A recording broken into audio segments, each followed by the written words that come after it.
Hi, you're on the Reddit Confessions channel. Tonight's story doesn't begin with love. It begins with a fork clinking against an untouched wine glass, and the woman I married pretending I didn't exist. There's a kind of silence that doesn't come from lack of sound. It comes when someone speaks to everyone but you. The room was alive. Laughter poured out like champagne. People moved in little swirls of conversation, glasses flashing under low-hanging chandeliers. And in the center of it all was her, my wife, smiling like she belonged to the world, while I stood off to the side, holding my coat like I'd just been dropped off.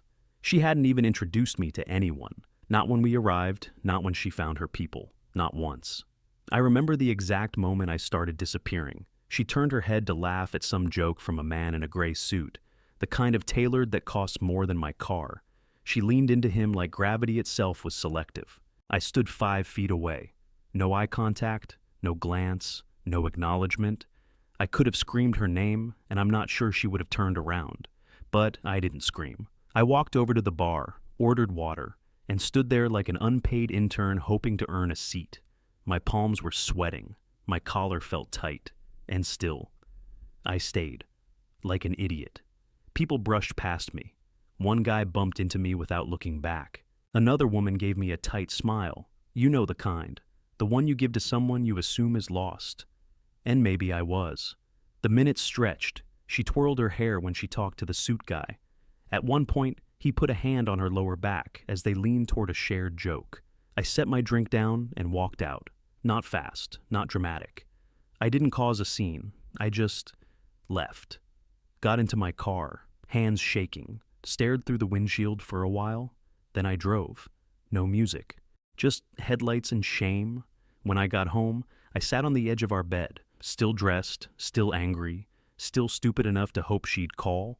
And at 1:17 a.m., she did. No apology, no, where are you? Just a single text. Come.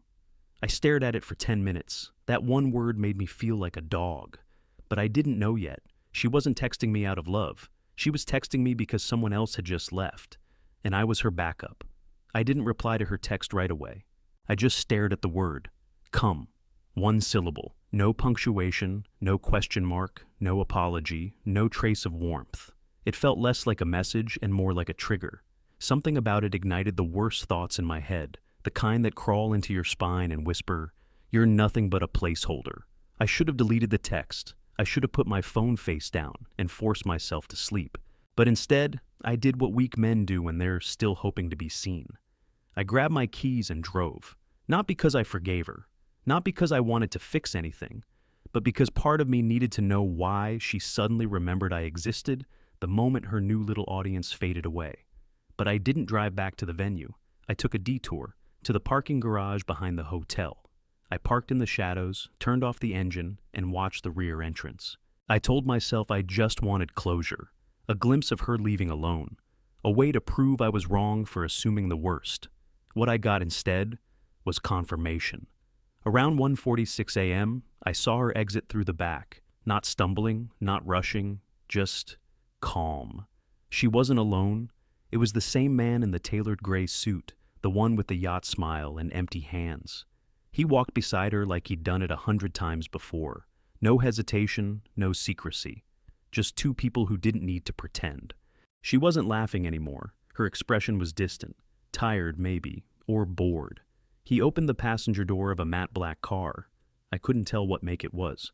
And she got in like it was automatic. Like this was always going to happen. Like I was never going to be the one she'd leave with. I didn't move, I didn't breathe, I just sat there, gripping the steering wheel until the leather creaked under my fingers. The car pulled out, turned right, and vanished into the night like it hadn't just taken everything with it. My phone buzzed again. It was her. Another text. Where are you?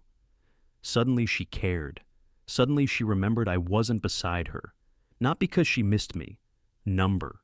She was probably hoping I didn't see what she didn't bother to hide. I didn't answer. I started the car, drove aimlessly for hours, and didn't go home until the sun was up. When I walked into our apartment, everything looked the same, but nothing felt real anymore. Her dress was draped over the back of a chair, her heels by the door, her perfume still hanging in the air, and on the kitchen counter, a note. 4 words scribbled in her handwriting. We need to talk. I stared at it for so long, I forgot to blink. Because what could she possibly say that would change what I saw? And more importantly, why was I still hoping for an explanation? I didn't touch the note. I couldn't. Something about the way she wrote it. Not a call, not a message, just 4 lazy words on a piece of ripped notebook paper. Made my skin crawl. We need to talk. It wasn't a plea. It wasn't even urgent. It felt rehearsed, like she already knew how this would go and didn't expect me to push back.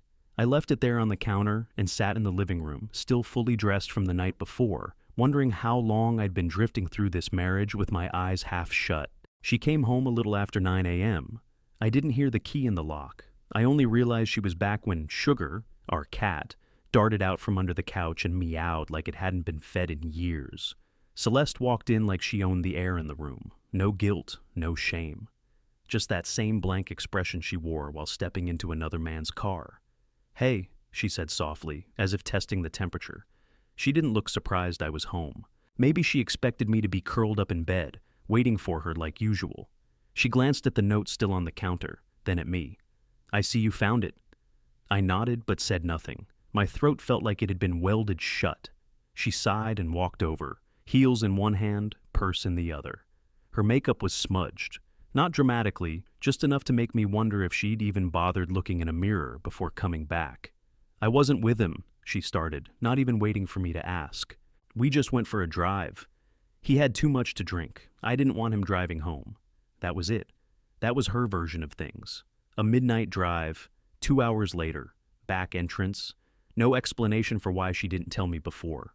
No detail about why I wasn't the one she turned to. "You could have told me that last night," I finally said, my voice hoarse. "Instead, you sent one word. Come." She looked down, then gave a half shrug. I panicked. "I just didn't want you to make something bigger out of it." I almost laughed, not because it was funny, but because it was pathetic. She'd made me the irrational one, like I was overreacting for not wanting my wife to ride off into the night with another man who touched her lower back like it belonged to him.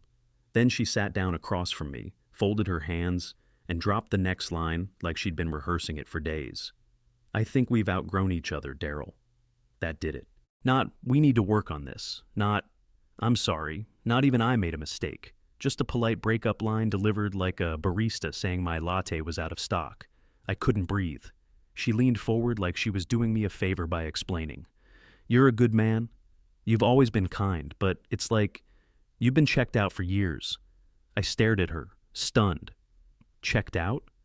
I remembered every time she shut down a conversation. Every time she rolled her eyes when I brought up how distant she'd become. Every time I tried to hold her hand and she found a reason to pull away. And now she was pinning it on me. She stood up, ran her fingers through her hair, and added, "I just don't feel married anymore." And suddenly I realized the most painful part wasn't the cheating. It was how easily she said that. Like none of it ever mattered. Not the anniversaries, not the apartment we decorated together, not the 6 years I spent becoming smaller and smaller so she could shine brighter. I didn't argue. I didn't cry. I just stood up, walked past her, and went into the bedroom. Because if I didn't leave that room right then, I would have said something I couldn't take back. I stayed in the bedroom with the door closed for over an hour, not crying, not packing, just sitting on the edge of the bed like someone who had been hit by something invisible but massive. Every thought I had was tangled. Every memory now felt warped. I tried to piece together when exactly she had started checking out of the marriage, but the timeline kept shifting. Had it been 6 months, a year, longer? I couldn't tell anymore. The realization that I might have been the only one fighting to keep us together was like swallowing glass. Eventually, I heard her in the kitchen, opening and closing cabinets, moving like everything was normal. Then the unmistakable sound of the Keurig spitting out coffee. She was humming. Humming. After telling me our marriage didn't feel real anymore, she made herself a cup of coffee and hummed like she was getting ready for yoga. I opened the door just enough to see her through the hallway mirror. She was already changed. A light blue dress, sandals, hair up in a loose bun. Her phone buzzed on the counter and she checked it with a smile. Then she texted back quickly, still sipping her drink. It was like watching a stranger live inside my house. "What are you doing?" I asked from the hallway. She turned, startled but only for a second. "I have brunch with Monica. I told you about it. You told me about it last week when we were still pretending to be married." She blinked. "I'm not going to cancel my life just because we had a talk." A talk. That's what she called it. I stepped fully into the room now, my voice still low but sharper. "You ended our marriage an hour ago, Celeste. You said we've outgrown each other, and now you're going to brunch like we just canceled a gym membership?" She shrugged, as if her detachment was a virtue. "What do you want me to do? Sit here and cry? We've been off for a long time, Daryl. You know that number. I didn't know that. I knew we had problems. I knew there were gaps, silences, things we left unsaid. But I didn't know she'd already emotionally moved out, filed it all away, and replaced me with a man in a gray suit who knew where her spine curved. "You're not even trying to pretend you're upset," I said. She stared at me, the way you'd look at someone who just didn't get it. "I already was upset. You just didn't notice that line. That line hit like a hammer. I wanted to argue, to dig, to demand explanations. But instead, I sat down on the couch and watched her gather her purse and keys like nothing had happened. "I'll be back later," she said. "Don't do anything dramatic, okay?" That was the last thing she said before she walked out the door. And I realized then I was mourning something that had already been buried. She didn't walk away from our relationship today. She walked away months ago, maybe years. Today she just said it out loud. I sat in the silence that followed and thought about how pathetic I must have looked to her. Still trying, still hoping, still loyal, still there. I was the guy you could count on, to be hurt quietly, to forgive quickly, to stay no matter what. But something in me cracked, not enough to yell, not enough to throw things, just enough to know that I couldn't keep letting her write the story and leave me stuck on the same sad page. So I stood up, walked into the closet, and pulled out a suitcase I hadn't touched in years. Because if she was already gone, then maybe it was finally my turn to leave. I didn't pack with urgency. There was no rage behind it. I folded each shirt slowly, methodically, like I was still waiting for someone to stop me. But no one came. No voice from behind the door saying, "Wait, let's fix this." No sudden apology or change of heart. Just the ticking of the hallway clock and the occasional groan of sugar leaping onto furniture she wasn't supposed to touch.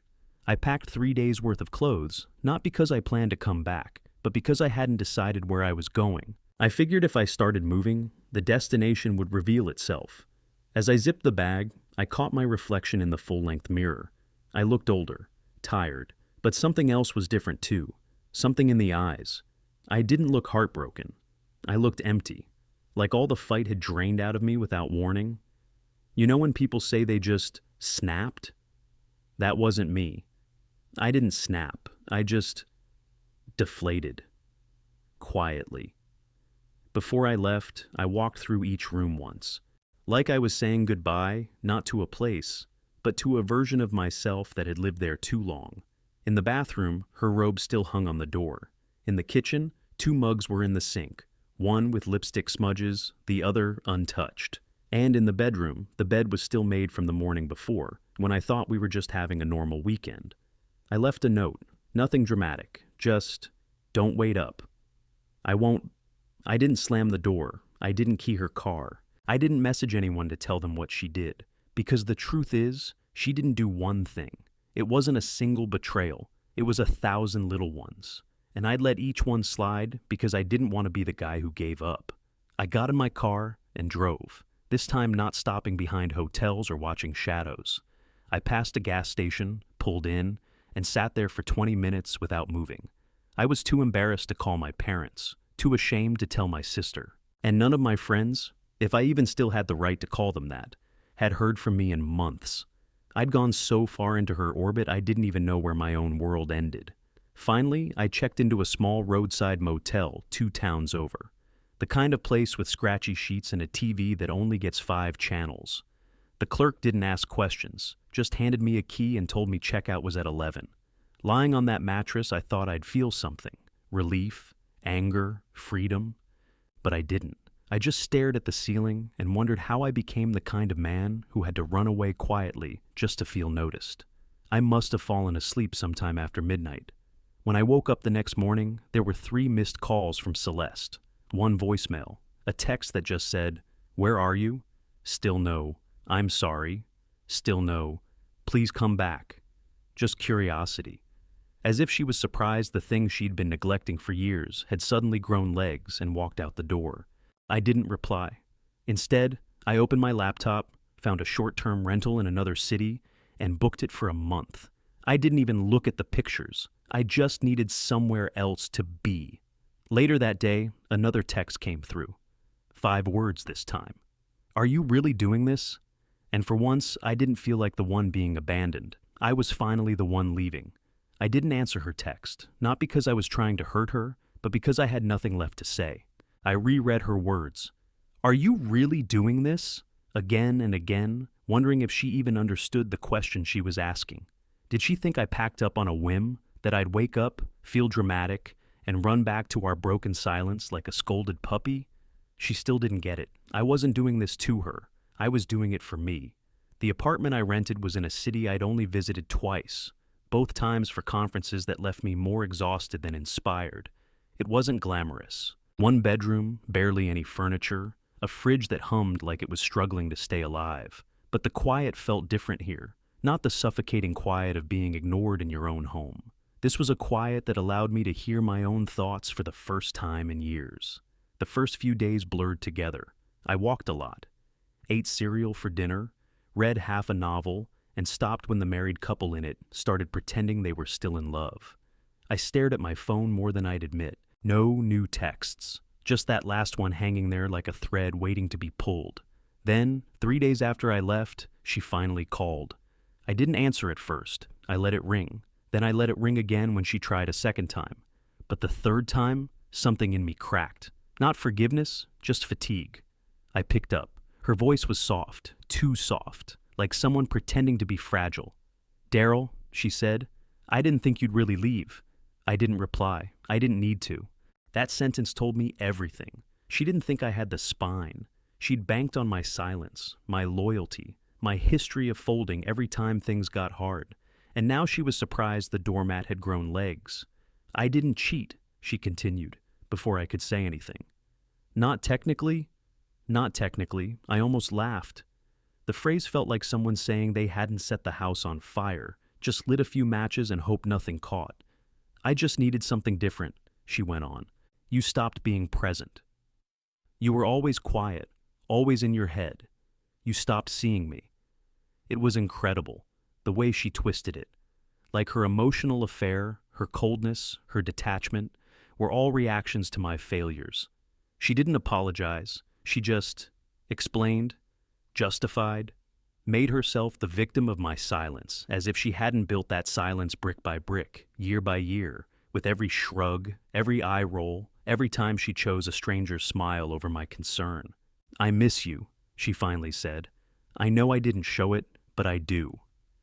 It was the softest knife I'd ever been stabbed with. I let the silence hang, not to be dramatic.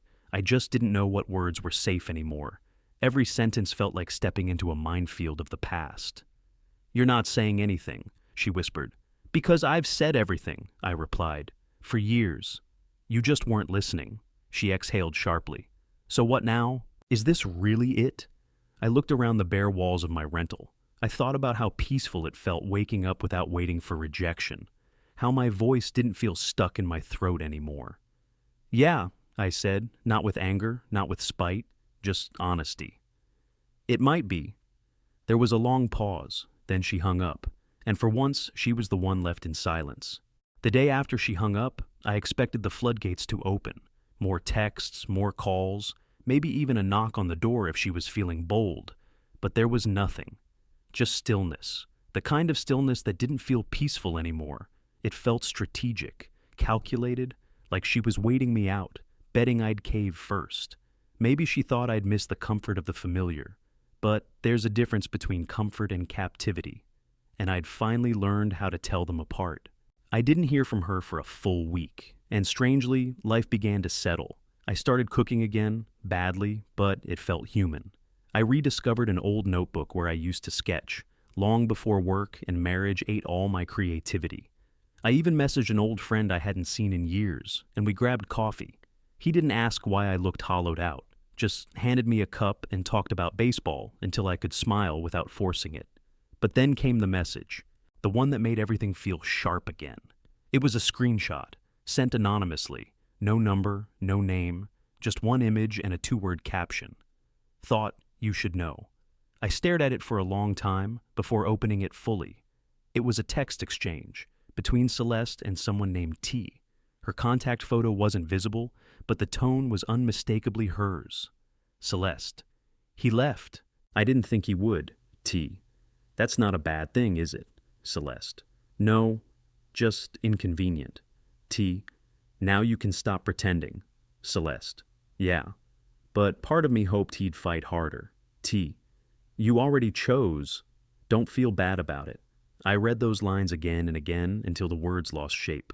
Inconvenient. That was the word she used for my absence. Not painful, not confusing, not sad. Inconvenient. Like I'd thrown off her plans by refusing to quietly rot in the background. And worse, she hoped I'd fight harder. It hit me like a punch to the throat. After all the nights I sat beside her in silence trying to connect, after every time I reached out just to be dismissed, she wanted more effort from me. She wanted grand gestures. She wanted to feel desired even as she emotionally disassembled everything between us. And when I finally walked, she painted it as me not trying hard enough. That's when it sank in. I was never her first choice. Maybe not even second. I was the man who stayed, the man who made rent easier, the one her parents liked, the backup plan she dressed up in loyalty so she wouldn't have to admit she'd settled. I should have been furious, but all I felt was confirmation, like my gut had been screaming the truth for years, and I finally gave it a voice. Later that night, she did text, for real this time. Celeste. Can we talk? I'm sorry. I wasn't fair to you, but I didn't reply, not because I wanted revenge, not because I wanted her to suffer, but because I was done begging to be seen. Her last message sat unopened for days. Every time I saw the preview on my screen, "Can we talk?" it triggered this familiar ache, like an old bruise being pressed. Part of me still wanted to believe that maybe, deep down, she meant it this time, that maybe she'd realized what she'd lost. But the wiser part of me, the version that had grown quietly in the background, the part she never bothered to notice, told me the truth. I wasn't the one who left too soon. I was the one who stayed too long. And so, for the first time in my life, I chose myself over closure. I deleted the message without reading the rest. In the weeks that followed, I began stitching something new together. Not a new life in the grand, dramatic sense. I didn't move to Europe or become a skydiving instructor. But I did start taking care of myself, like I mattered. I read more. I ate better. I called people I'd lost touch with. I even got a part-time dog-sitting job from a neighbor. And oddly, walking that golden retriever named Beans became the highlight of my mornings. I stopped replaying old conversations in my head. I stopped writing endings for a story that had already closed. One afternoon, while sitting on a park bench with Beans snoring at my feet, I realized something simple but important. I wasn't broken anymore. I wasn't angry. I wasn't even sad. I was peaceful. And not because things were perfect, but because I had changed. I wasn't invisible. I wasn't a backup plan. I was just a man who finally knew his own worth. I never responded to Celeste. She never sent anything else. I heard through a mutual friend that she was seeing someone new. I didn't ask who. I didn't care. That chapter, that entire book, was closed. And for once the silence wasn't heavy. It was freedom. Thanks for staying with me through this story. If you've ever had a turning point that changed everything, a moment when you finally chose yourself, share it in the comments.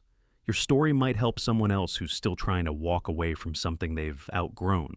Don't forget to like, subscribe, and join us next time here on Reddit Confessions, where every story is a lesson, and sometimes a lifeline.